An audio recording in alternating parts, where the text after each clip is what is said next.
Bonjour et bienvenue. Dans cette vidéo, je vais présenter le premier paragraphe qui est sur l'exemple avec les successions d'épreuves indépendantes. Vous aviez un jeu auquel vous enchaîniez trois petits jeux différents.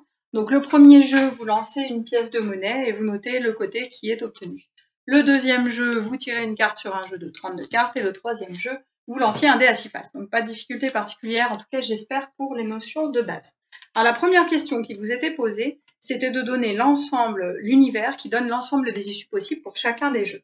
Alors le premier jeu, vous lancez une pièce de pile ou face. Donc on va appeler oméga 1 l'ensemble des issues possibles. Et là ici, on va noter ça sous forme de liste, il n'y a pas de difficulté, c'est soit pile, soit face. Bon, je lance ma pièce, soit pile, soit face, pas de difficulté.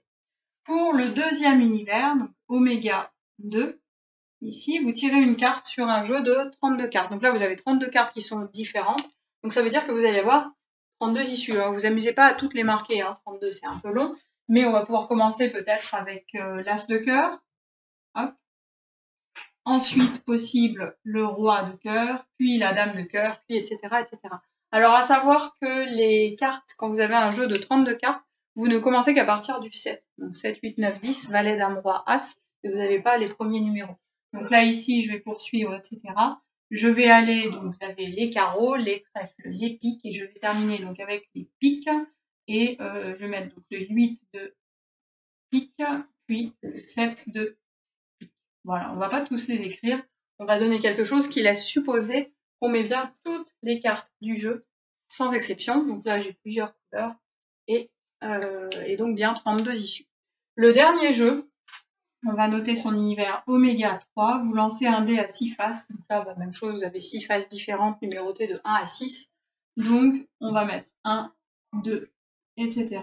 et jusqu'à 6. Voilà. Vous avez peut-être la place de toutes les noter, mais si vous avez le temps, vous notez tout. Vous avez vos 3 univers correspondant aux 3 jeux différents. Donc là, ici, ce qu'on va faire, c'est qu'on va enchaîner les 3 jeux les uns à la suite des autres. Alors la question, c'est quelle serait une issue possible si jamais j'enchaîne mes 3 jeux. Donc là, j'enchaîne mes 3 jeux. Qu'est-ce que je vais faire? Je commence par lancer ma pièce, et puis, mettons, j'obtiens pile. J'enchaîne avec le deuxième jeu, je tire une carte, et je tombe sur la dame de pique. Ok. Et puis j'enchaîne avec le troisième jeu, et puis j'obtiens un 4. Voilà. Alors qu'est-ce que j'obtiens ici? J'obtiens bien 3 valeurs, 3 issues successives dans un certain ordre, parce que j'ai enchaîné mes jeux dans un certain ordre. Ça correspond donc ici à, on va le mettre entre parenthèses, à quelque chose ici qu'on connaît déjà, qu'on a vu dans le chapitre sur le dénombrement. Quand j'enchaîne 3 issues comme ça dans un certain ordre, on appelle ça un triplet. Donc ça, c'est la question qui est posée juste après. Non, c'est pas encore un petit peu après. Donc là, ici, vous avez un triplet de 3 éléments. Donc 3 éléments dans un certain ordre qui correspondent aux 3 univers proposés au-dessus. Premier élément dans le premier univers, deuxième élément dans le deuxième univers, et troisième élément dans le troisième univers. Alors la question 3, on me demande, les jeux semblent-ils indépendants les uns des autres? Alors on ne va pas avoir moyen là de le justifier plus que ça, on ne le fera pas. Je vais quand même rappeler rapidement à quoi ça correspond. Alors est-ce que ça semble indépendant? Oui. C'est pas parce qu'au départ j'ai fait un pile que j'aurai plus de chances de récupérer un as de cœur après. D'accord? Là ici, la probabilité d'obtenir une issue dans l'oméga 2 n'est pas supérieure ou inférieure en fonction de ce que j'ai eu comme événement, comme issue juste avant. Donc là, oui, les événements semblent indépendants. Je rappelle quand même la propriété que vous avez vue en première sur les événements indépendants. Vous savez que 2 événements sont indépendants si la probabilité de A inter B est égale à la probabilité de A fois la probabilité de B. Alors là, ici, ça doit vous rappeler quelque chose, quand même, un vague souvenir de la classe de première, qui était que normalement, ça c'était pour les événements indépendants, uniquement si vous avez ça, ça donne des événements indépendants. Mais vous avez dû voir l'année passée que la propriété par défaut de la probabilité de A inter B, c'était la probabilité de A fois la probabilité de B, sachant A. Alors j'insiste pas, mais si ça vous dit absolument rien, je vous conseille vivement de reprendre vos cours de première et on fera quelques exercices dessus pour voir un petit peu à quoi ça correspond. Si vous avez oublié, c'est pas bon, faut reprendre. Bien. Donc là, oui, les événements semblent indépendants. On ne justifie pas par un calcul, c'est pas l'objectif. Bon, ça a l'air d'être indépendant. Alors la question 4, ensuite. Hop. Question 4, comment appelle-t-on ce type d'issue? Donc là, à chaque fois, je vais obtenir une issue comme ça. On appelle ça vraiment un triplet. Donc un triplet, ici, parce que vous avez 3 éléments dans un certain ordre qui vous donnent une seule issue. Sinon, on peut appeler ça aussi un 3-uplet.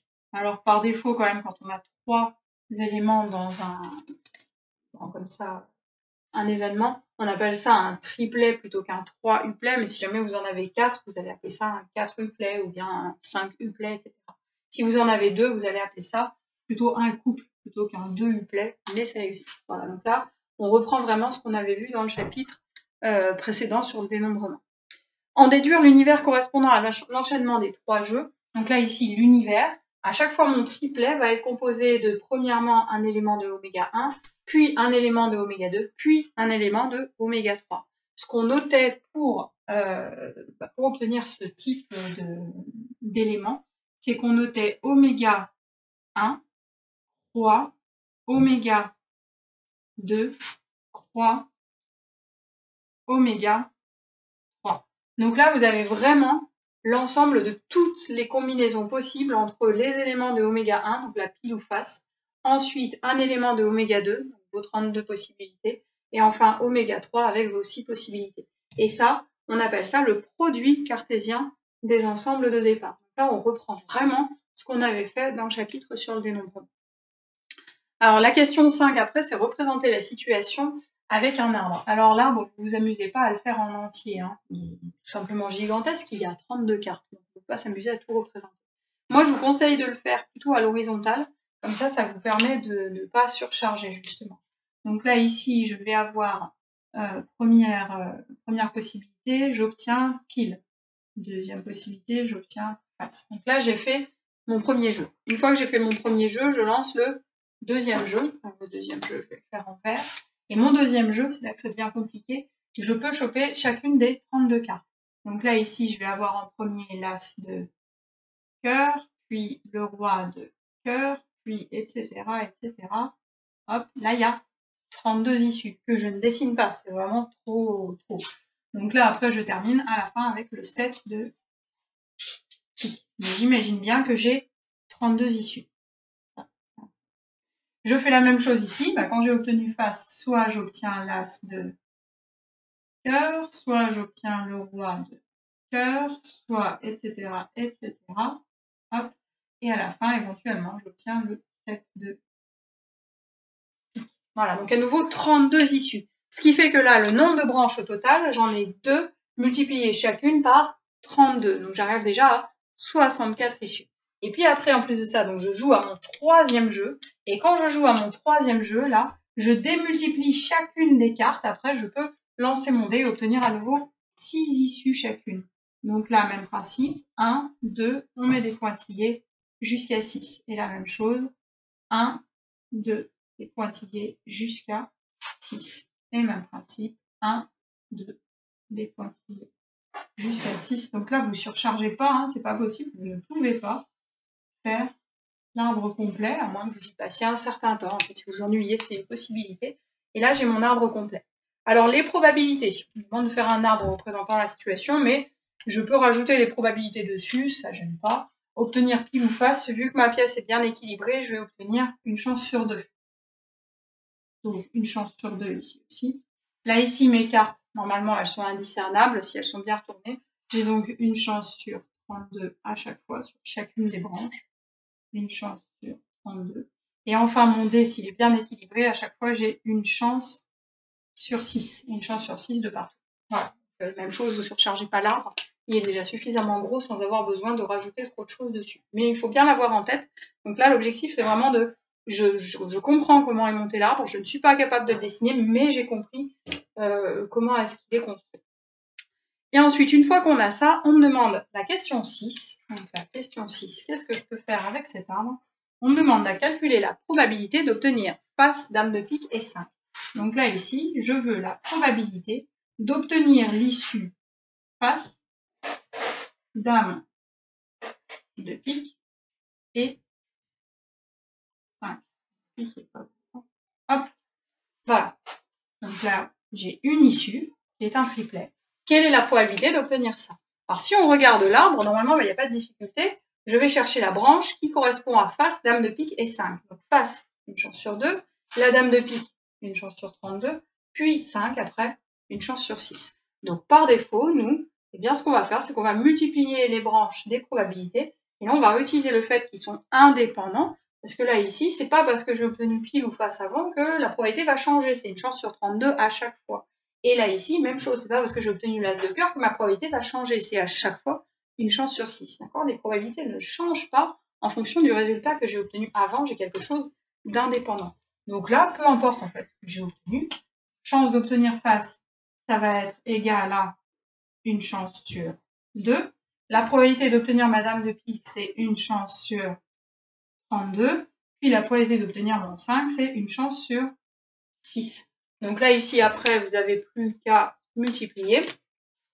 Donc 6 fois 32, ça va vous faire du 192 multiplié par 2.